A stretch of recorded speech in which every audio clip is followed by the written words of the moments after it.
Assalamualaikum dan selamat datang ke channel Cikgu Zu. Dalam video ini, iaitu video yang kedua, kita akan membincangkan tentang standard kandungan 1.3 pemuda ubah, pemala dan jenis data. Kita akan membincangkan soalan peperiksaan percubaan sains komputer bagi tahun 2018 dan juga 2019.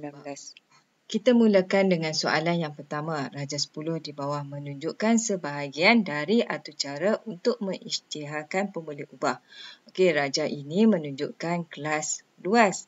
Okey, di bawahnya ada public, static, void, main, string, arguments. Kemudian kita ada double, panjang dan lebar. Soalannya, nyatakan pemula ubah yang telah diisytiharkan dan jenis data yang digunakan dalam atur cara di atas. Okey, soalan ni adalah 2 markah. Kita diminta untuk memberi pemula ubah dan juga jenis data. Okey, setiap satunya adalah 1 markah. Okey, merujuk kepada Raja 10, baris yang ketiga ini adalah baris untuk mengisytiharkan pemula ubah. Okey. Jenis datanya adalah double, manakala pemula ubahnya adalah panjang dan juga lebar. Jadi kita boleh jawab soalan nombor 1.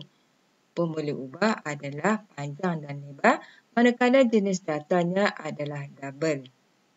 Okey, untuk soalan yang kedua, tuliskan kod arahan yang betul untuk mengisytiharkan nilai pemala bilangan bulan dalam setahun. Okey, soalan minta kita tulis kod untuk mengisytiharkan nilai pemala, okey, iaitu bilangan bulan dalam setahun. Okey, untuk menulis kod arahan pemala, perkataan di awalnya adalah perkataan final. Okey, jadi kita tulis pemalanya adalah final, kemudian integer, okey, bilangan bulan dalam setahun. Okey, kita boleh tulis bil_bulan_setahun, yang mana dalam setahun adalah 12 bulan. Jadi kita letak sama dengan 12 dan kita letak terminator semikolon. Okey, kenapa di sini jenis datanya adalah integer?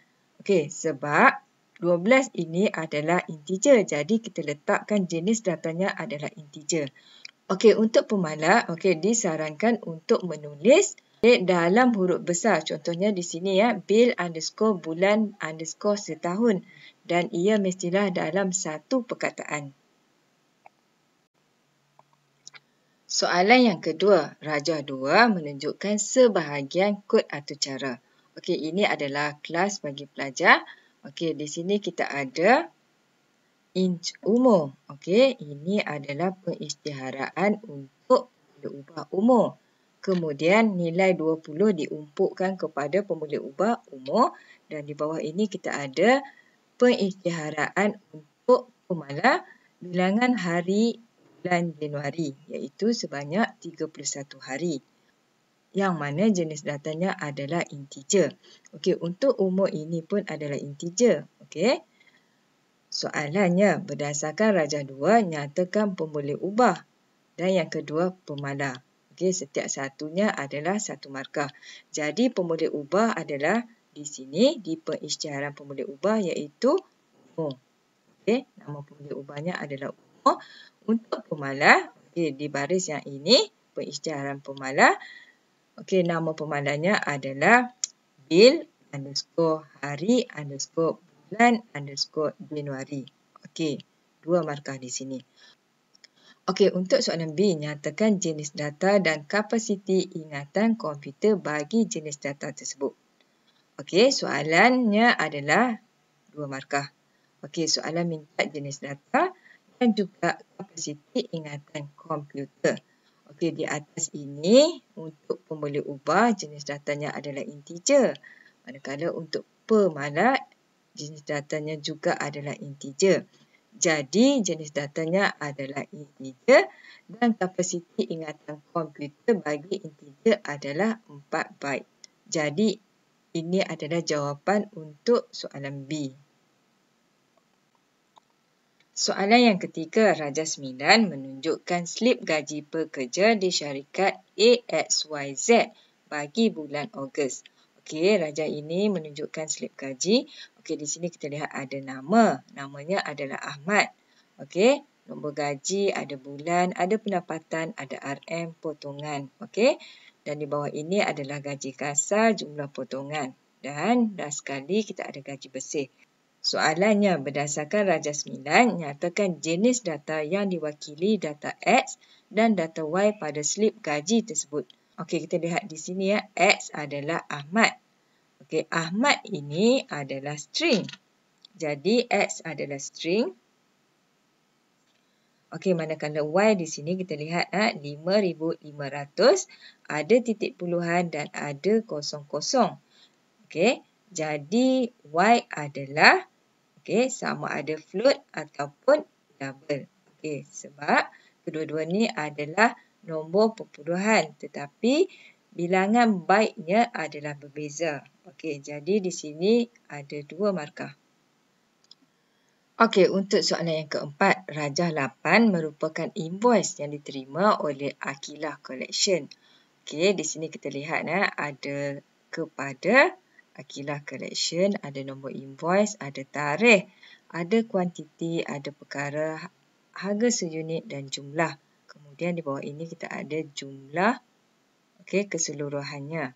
Okey, kita lihat di sini kuantiti, nilainya adalah 10 set. 10 set dan 10 set. Okey, 10 ini adalah integer. Jadi, untuk pemboleh ubah kuantiti, jenis datanya adalah integer. Okey, untuk perkara, kita lihat di sini set makan ros, set makan floral dan juga set makan alamanda. Okey, yang ini adalah string. Untuk pemboleh ubah perkara, jenis datanya adalah string. Okey, seterusnya. Untuk harga seunit, iaitu dalam RM, kita ada 350, kemudian ada titik perpuluhan. Ketiga-tiganya ada titik perpuluhan. Jadi, untuk harga seunit ini, jenis datanya adalah double sebab ada titik perpuluhan. Okey, yang terakhir jumlah. Okey, jumlah juga ada titik perpuluhan. Jadi, jumlah ini, jenis datanya juga adalah double. Soalannya, berdasarkan Rajah 6, tentukan 2 jenis data dan pemboleh ubah yang terdapat di dalam invoice tersebut. Okey, 2 markah. Maknanya, kita perlu bagi 2 jawapan untuk dapatkan 2 markah. Okey, di sini ada 4 jawapan. Jadi, kamu boleh pilih 2 daripadanya. Contohnya di sini pemboleh ubah kuantiti, jenis datanya adalah integer. Yang kedua, perkara, jenis datanya adalah string. Okey. Yang ketiga dan yang keempat, harga seunit dan juga jumlah, jenis datanya adalah double. Okey, kamu perlu pilih 2 sahaja daripada 4 ini untuk dapatkan 2 markah. Soalan yang kelima, Ruzaini memasukkan umur ke dalam aplikasi komputer.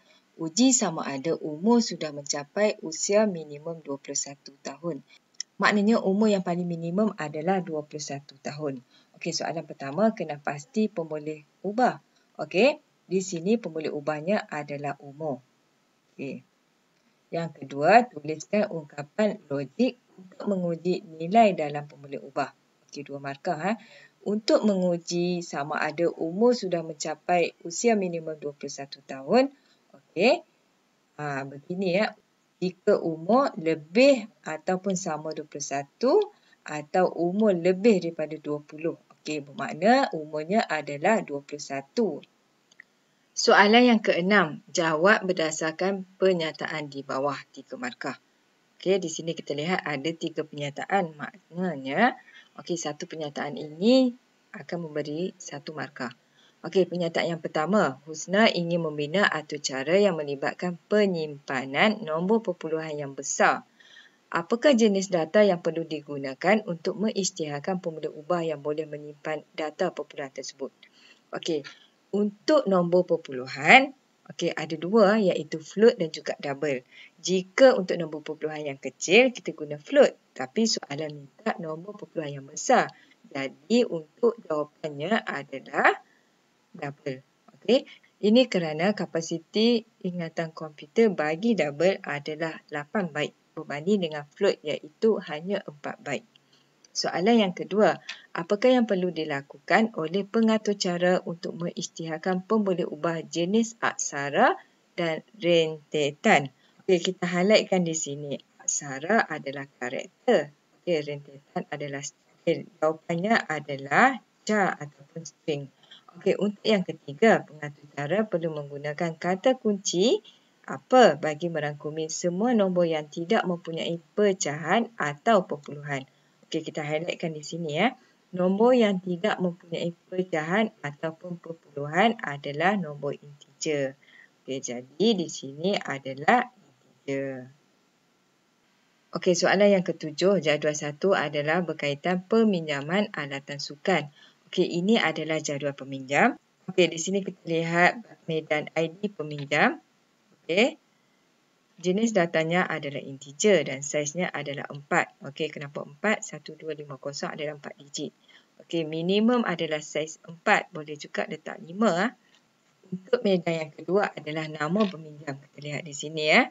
Nama peminjam Rosli bin Hafiz, Farah Izzati binti Hamid, okey, Nur Syahira binti Aziz. Okey, untuk nama peminjam jenis datanya adalah string. Okey, saiz datanya, okey, di sini tulis 30 hingga 50. Okey, selalunya untuk nama, okey, saiz datanya adalah 50. Okey, kalau kamu bahagi antara 30 hingga 50, boleh diterima.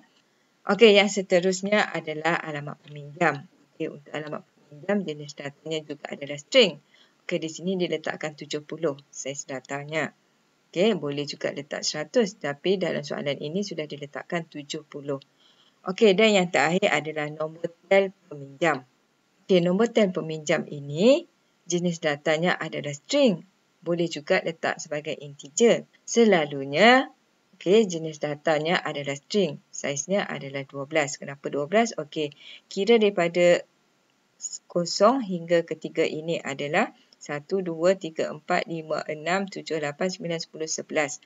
Okey, ada juga nombor telefon yang 12 digit. Jadi, kita letakkan saiznya adalah 12.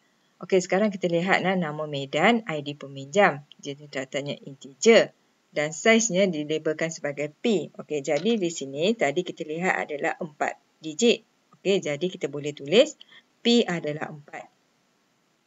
Okey, boleh juga tulis 5. Tetapi tidak boleh tulis 3 sebab 3 kurang daripada 4. Kalau kita tulis 3, maknanya nombor digit yang terakhir ini tidak muncul. Okey, sekarang nama peminjam, jenis datanya adalah string. Okey, saiz datanya okey, dilabelkan sebagai Q. Okey, saiz datanya jika diberi antara range ataupun julat antara 30 hingga 50, okey, sudah mendapat markah. Okey, ini adalah julat bagi saiz data nama peminjam. Okey, sekarang kita lihat alamat peminjam, jenis datanya adalah R. Okey, alamat peminjam, jenis datanya adalah string. Okey, yang terakhir nombor tel peminjam, jenis datanya okey, boleh juga ditulis string ataupun integer. Okey, maknanya 4 markah.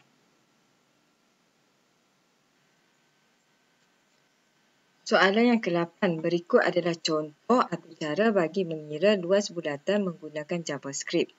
Okey, kita lihat di sini. Di sini adalah JavaScript untuk mengira luas bulatan. Okey, kita mula daripada bawah skrip ini ya. Var, okey. Ini adalah pengisytiharaan untuk ubah. Dan nama pemuda ubahnya adalah jejari dan juga luas. Okey, di bawah ini constant. Okey, constant pi. Okey, constant ini adalah pemala. Dan nama pemalanya adalah pi. Okey, dan di bawah ini adalah pengiraan luas iaitu pi darab jejari. Yang di bawah sekali ini adalah document.write. Okey, ini akan memaparkan luas bulatan yang telah dikira di baris atas ini. Okey, berdasarkan atur cara, kena pasti pemala. Okey, ini adalah pemala dan nama pemalanya adalah pi. Berikan justifikasi anda. Okey, jika pemboleh ubah menyimpan nilai yang berubah-ubah, pemala ini adalah menyimpan nilai yang tetap. Okey, jadi jawapan kita adalah pi mengandungi nilai yang tetap dan tidak berubah sepanjang atur cara. Okey, soalan C. Berikan satu contoh pemala yang lain. Okey, disebabkan pemala ini adalah nilai yang tetap, contoh yang lain adalah bilangan hari dalam seminggu. Okey, bilangan hari dalam seminggu adalah tetap iaitu 7 hari. Okey, yang kedua, jawapan lain adalah bilangan jam dalam sehari. Okey, ini juga adalah tetap kerana bilangan jam dalam sehari adalah 24 jam. Jadi, ini adalah contoh untuk pemalas yang lain.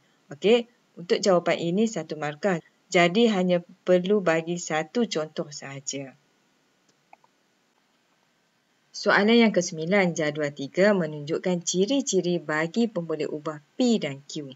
Okey, kita lihatlah pemboleh ubah P diisytiharkan di luar mana-mana fungsi. Boleh diakseskan di mana-mana fungsi, boleh digunakan hingga ke akhir fungsi. Okey, sekarang lihat keyword dia adalah di luar mana-mana fungsi. Jadi, ini adalah pemboleh ubah sejagat. Okey, untuk pemboleh ubah Q diisytiharkan dalam sebuah fungsi. Okay, ini keyword dia. Tidak boleh diakses di luar fungsi, hanya boleh digunakan untuk fungsi yang diisi. Maksud dia bersifat lokal ataupun setempat. Jadi, pemboleh ubah Q adalah pemboleh ubah setempat. Soalannya, apakah pemboleh ubah di atas? Okay, P adalah pemboleh ubah sejagat ataupun global, manakala Q adalah pemboleh ubah setempat ataupun lokal. Dan soalan yang terakhir iaitu soalan 10. Rajah 8 di bawah menunjukkan segmen atau cara. Okey, kita lihat di sini ya, ini adalah pengisytiharaan dan umpukan nilai 15 kepada pemboleh ubah nombor 1. Okey, dan di bawah ini adalah umpukan nilai 2 kepada nombor 2. Okey, di sini kita ada X dan pemboleh ubahnya adalah hasil. Dan di bawah ini hasil sama dengan nombor 1 bahagi nombor 2. Apabila kita membuat pengiraan, hasil adalah sama dengan 15 bahagi 2 dan kita akan dapat 7.5. Jawapannya ada titik perpuluhan.